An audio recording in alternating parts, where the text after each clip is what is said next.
s'appelle. Virginie Bord, vous, votre envie, c'est de rendre les fruits et les légumes aussi appétissants qu'un pot de pâte à tartiner ou qu'un hamburger. Vous avez fait comment? Oui, c'est ça. En fait, nous, l'idée, c'est vraiment de les rendre beaucoup plus canons, puisque bien souvent, malheureusement, la pomme de terre, ça plaît beaucoup, mais dès qu'on parle de fruits et légumes, ça devient tout de suite un peu plus ennuyeux. On s'en va, ouais. Voilà, et personne n'a envie de manger un bâtonnet de carottes à l'apéritif, donc c'est vraiment pour ça dépend que dans nous, quoi on le trempe. Si on est au Exactement, régime, oui. toujours, voilà. Jamais seul, en tout cas. Après les fêtes de fin d'année, là, début Ça janvier, passe, c'est le bon ouais. timing. On est tous à l'infusion gingembre-citron.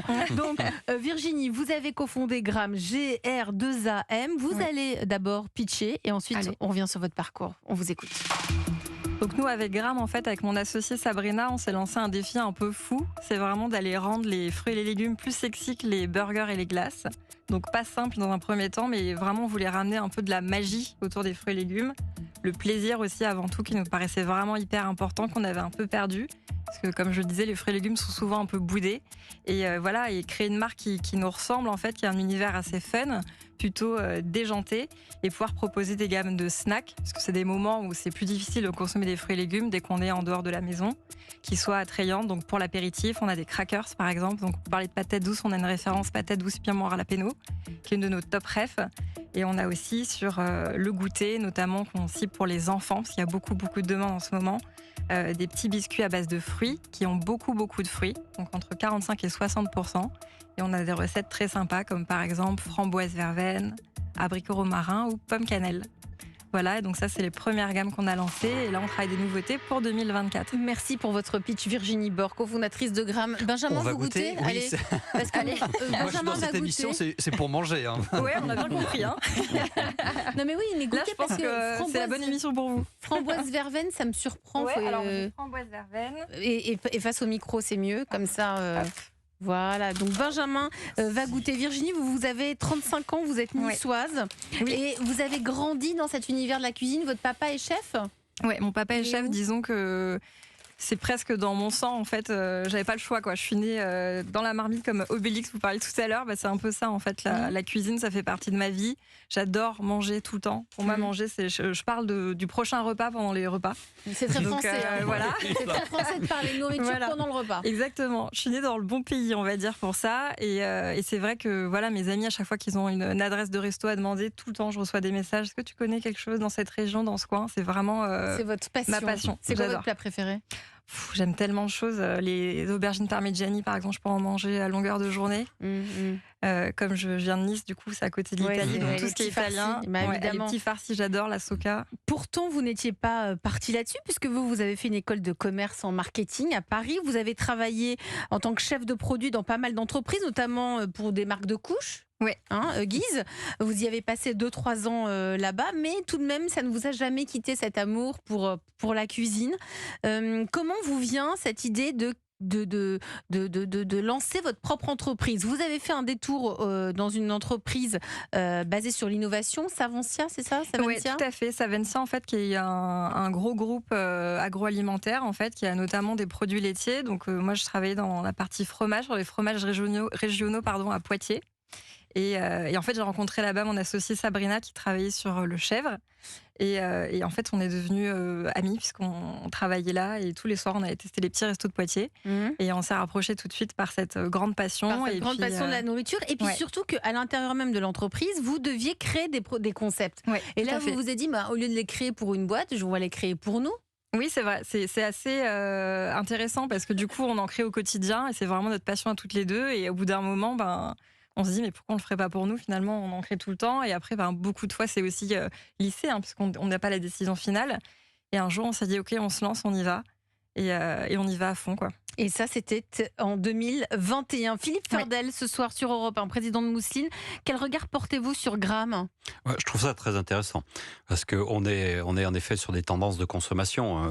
Le légume, tout le monde sait que même si on n'y va pas naturellement quand on est devant le frigo, mais on a tous un peu de conscience et on entre sait la que, chips et le légume, voilà, on choisit la et chips. de plus en plus, on fait des apéritifs. Vous disiez, on mange pas forcément des carottes, mais on fait tous des légumes avec du topping oui. pour aussi une partie des gens qui sont présents dans la maison. Donc, non, je trouve que c'est vraiment, je suis très très curieux entre autres du process de fabrication et autres, parce que en le goûtant, c'est pas très sucré. Alors, vous avez goûté abricot fromage, vous Moi, j'ai pris, Non, on a pris framboise verveine. C'est très bon. C'est très bon. C'est très fin, ça fait des Mais petites chips framboise crackers. verveine, donc c'est sucré. Oui. Ouais. En fait, on a D'accord. une gamme pour l'apéritif légèrement qui est sucré, salée, oui. qui est ici. Si vous voulez goûter aussi, c'est des Moi, je peux crackers. pas, je vais saliver après. Et on Non, a c'est une vrai. gamme de goûter aux fruits.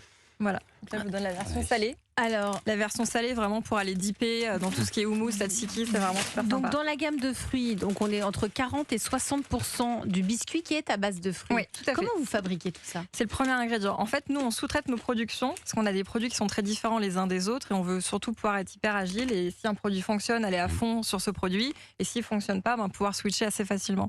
Et dans un démarrage d'entreprise, ça nous permet de pouvoir agir vite.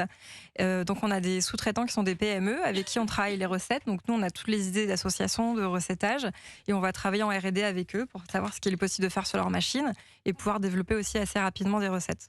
Voilà. Vous êtes ici parmi nous ce soir sur Europe 1 Virginie Bord car vous avez des besoins, vous êtes une jeune start-up, vous êtes en train de finaliser notamment une levée de fonds pour les prochaines semaines de près de 900 000 euros, c'est ça? Oui, alors pour les prochains mois, on vient juste de la débuter, on l'a débuté courant novembre, donc c'est assez C'est récent. très récent. C'est 900 000 euros qu'on recherche, mais 600 000 en dilutif, donc 300 000 en non dilutif, donc avec la BPI notamment. La banque publique. Exactement. Et voilà, donc oui, on a besoin de cet investissement en fait pour vraiment booster la marque. On a des premiers résultats qui sont plutôt canons. On a des premiers clients. On est en GMS notamment. Vous êtes en grande distribution. Ça va, Voilà. vous, les négociations commerciales? Ils vous ont dit oui à tout? Vous êtes Je pense que nous, on a été présent. traités un peu plus rapidement que les autres parce qu'on a moins de produits, qu'on est beaucoup plus petits. Ouais, donc si vous êtes voilà. en haut du rayon à gauche au fond du magasin, ça vous va quand même. Il faut venir nous chercher. Faut venir on est vous là. chercher. Allez, pour répondre à ces besoins ce soir, nous avons appelé notre coach Flore Egnel. Europe 1. Le réseau La France Bouge. Flore, vous êtes déléguée générale de Willa. Je suis sûre que ça. Déjà, Willa, pour chers auditeurs d'Europe 1, si vous ne connaissez pas Willa, c'est un incubateur. C'est-à-dire que vous accompagnez des startups. Tout à fait, du stade de l'idée jusqu'aux 3 premières années d'activité maximum. Donc c'est presque le stade où vous en êtes. Et la particularité chez Willa, c'est comme on manque de femmes dans l'entrepreneuriat et dans la tech, on accompagne des projets qui ont au moins une femme fondatrice dans l'équipe dirigeante. Donc Virginie rentre Nous, on est dans deux sur deux. le Donc, cahier des charges Doublement accompagnée. Voilà. de Willa, doublement accompagné. Autre chose importante qu'il faut savoir ce soir avec vous, Flore Egnel, c'est que vous avez travaillé dans l'industrie agroalimentaire. Exactement. Donc ça vous parle tout ça? Tout à fait. Et c'est exactement ce que je disais à Virginie, c'est que ces produits d'apéritif, alors moi j'ai travaillé plutôt sur du salé, mais ça me parlait beaucoup parce qu'il y a 15 ans, j'ai travaillé sur un projet de développement de bouchées apéritives à base de carottes et de carottes anciennes. Donc quand je vois les packaging, en plus on avait aussi un peu cet Ils sont univers-là. orange, Très coloré. C'est coloré, c'est fun, c'est décalé, Punchy. on adore. On adore, donc vous validez. Vous en pensez quoi de cette start-up? Déjà, elle est dans l'air du temps. Dans l'air du temps, sur un marché qui en plus est en croissance, alors légère croissance de ce que j'ai vu sur les chiffres, mais quand même en croissance. C'est un milieu qui reste très concurrentiel. Il y en a plein des Donc, biscuits voilà. apéritifs, il va falloir se démarquer. Il va hein. falloir se démarquer. Après, il y a quelques arguments. Alors, je vous invite à regarder aussi sur le packaging. Mais l'image de marque a un positionnement qui est assez original. Vous avez une belle communication, une belle image de marque sur les réseaux sociaux aussi. Vous êtes le 1% pour la planète. C'est aussi un argument différenciant. Donc, il y a un beau potentiel et la levée de fonds va aussi être un accélérateur, vous, dans votre développement. Après c'est finalement l'étape la plus difficile quand on lève des fonds. C'est difficile d'avoir des fonds, mais c'est encore plus difficile quand il faut les utiliser derrière.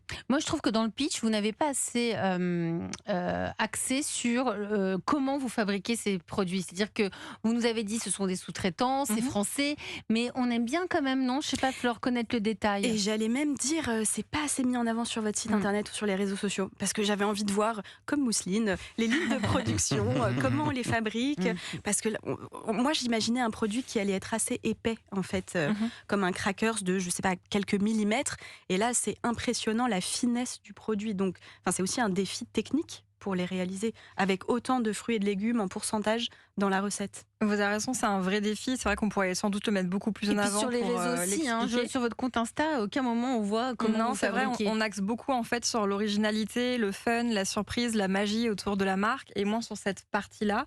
C'est clairement un axe qui pourrait être intéressant à suivre. Nous aujourd'hui, c'est vrai que c'est un challenge, surtout que sur les crackers qu'on a pas dit, c'est qu'ils sont sans gluten sur la partie salée. C'est aussi un plus. Donc moi, je c'est m'en un fiche, plus, mais ça fait aussi un gros si on est challenge. intolérant au gluten, oui, c'est un plus. C'est un gros plus. Il y a de plus en plus de personnes intolérantes ou qui font attention à leur consommation. Et c'est vegan aussi. C'est vegan aussi. Et en fait, on a fait aussi ce choix de pouvoir le faire en fait pour que ça apporte aussi d'un point de vue nutritionnel beaucoup plus que la farine de blé classique.